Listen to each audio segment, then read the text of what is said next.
ওখান থেকে শুরু করে একেবারে এই পাশে মনে হয় যে হাজার খানিকের উপর মহিলা হবে, এটা দালাল সব।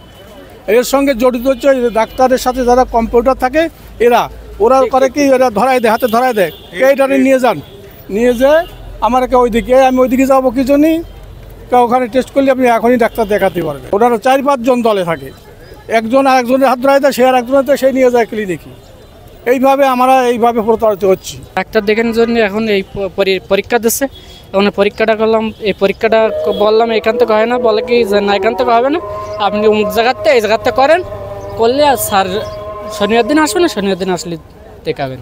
না করলে ওইখান থেকে করলে স্যার দেখবেন, দেখতে চায় না, এটাই বলে কি ওইখান থেকে করবেন, করলে স্যার শনিবার দিন দেখবে। অন্য জায়গাতে করলে, হ্যাঁ অন্য জায়গা দিয়ে করলে, অন্য জায়গায় করে আমি তো আর ওখানে ওনার জিজ্ঞাসা করি না আমি কোথা থেকে করবো,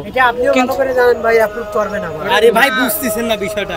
আমি তো ওনাকে জিজ্ঞাসা করি আমি কোথা থেকে করবো, কিন্তু উনি লিখে দিয়েছে যে অমুক জায়গাতে করেন।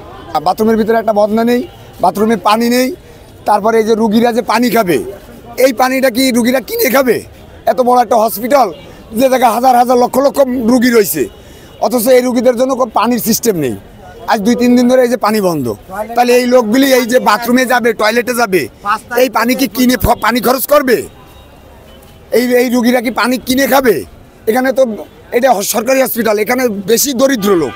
এই দালালি, এখানকার সিন্ডিকেট, এখানকার যে ধরনের সিন্ডিকেট আছে কেন, এখানকার আউটসোর্সিং সিন্ডিকেট, এখানকার দালালি সিন্ডিকেট, এখানকার ওষুধ সিন্ডিকেট, এখানকার অন্য যে সকল সিন্ডিকেট আছে গেল, সকল সিন্ডিকেটের বিরুদ্ধে আমরা কথা বলবো। এবং আপনারা যা ইনডিরেক্টলি বিভিন্ন মানুষের মাধ্যমে, বিভিন্ন দলীয় লোকদের মাধ্যমে আমাদের কাছে হুমকি প্রদান করছেন, তাদেরকে আমরা বলতে চাই হুমকি দিতে থাকুন, যদি বলে চাই গুলি চালাতে পারেন। এই বুকে গুলি চালানোর জন্য, এই বুক নিয়ে আমরা 24 সালে আমরা রাস্তায় দাঁড়িয়েছিলাম, আপনারা বলেছিলাম আমরা বুক পেতেছি গুলি কর, বুকের ভিতরে অনেক জ্বর। আমরা আজকেও বুক পেতে দাঁড়িয়েছি।